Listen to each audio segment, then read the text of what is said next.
A Tale of Two Cities, Chapter 2, Recalled to Life. Saint Antoine was a poor section of Paris, with houses so run down that the people spent most of their time on the street. Saint Antoine was also filled with hunger, and because of it, the ragged people were filled with hatred toward the wealthy and noble classes of Paris, who cared nothing for their misery. And so it was that Saint Antoine was rapidly becoming a center of unrest. Unrest which would soon explode in the French Revolution. It was in a narrow Saint Antoine street one day that a large cask of wine dropped from a cart and shattered on the rough stones outside a wine shop. All the people on the street stopped what they were doing to run over and drink the wine. Some knelt down, scooped their hands together, and sipped every drop they could find. Others licked the wine from the stones. Mothers dipped rags into the wine and squeezed drops into infants' mouths. Children built little mud walls to trap puddles of wine and drink mixtures of wine and mud.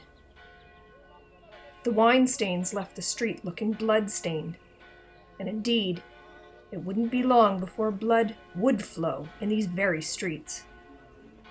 The owner of the wine shop, a fierce-looking, dark-haired man of about 30, stood watching the mad scramblings on the street. "It's not my problem," muttered Ernest Defarge with a shrug. "Let the people from the market bring another cask. It's their fault." And with that, he turned and went into his shop. Therese Defarge, his wife, looked up from her seat behind the counter in the wine shop when her husband entered. Although her hands were busy knitting, a lift of her eyebrows and a slight nod of her head indicated to her husband that he should notice the elderly gentleman and the young lady seated at a corner table, sipping some wine.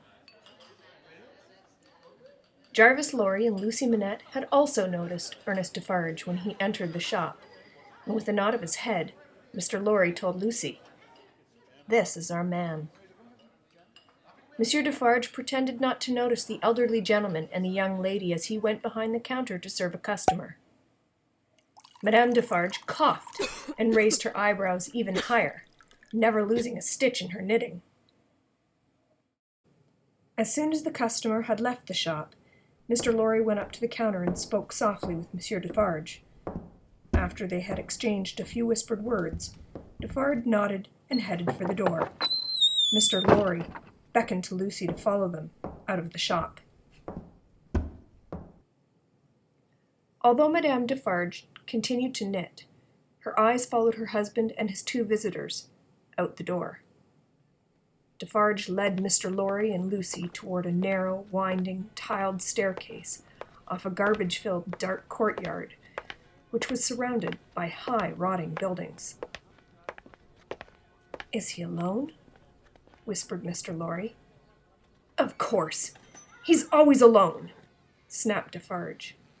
"And he's in the same state he was in when his friends asked if I would risk taking him in and not breathe a word about the matter to anyone."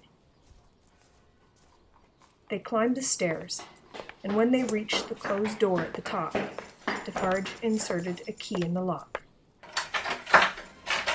Mr. Lorry turned to Lucy. "Come, child. We are going in to see your father," he said, putting his arm around her waist to support her. "I'm afraid to see him," she cried, her knees weakening. "I'm afraid to see my father."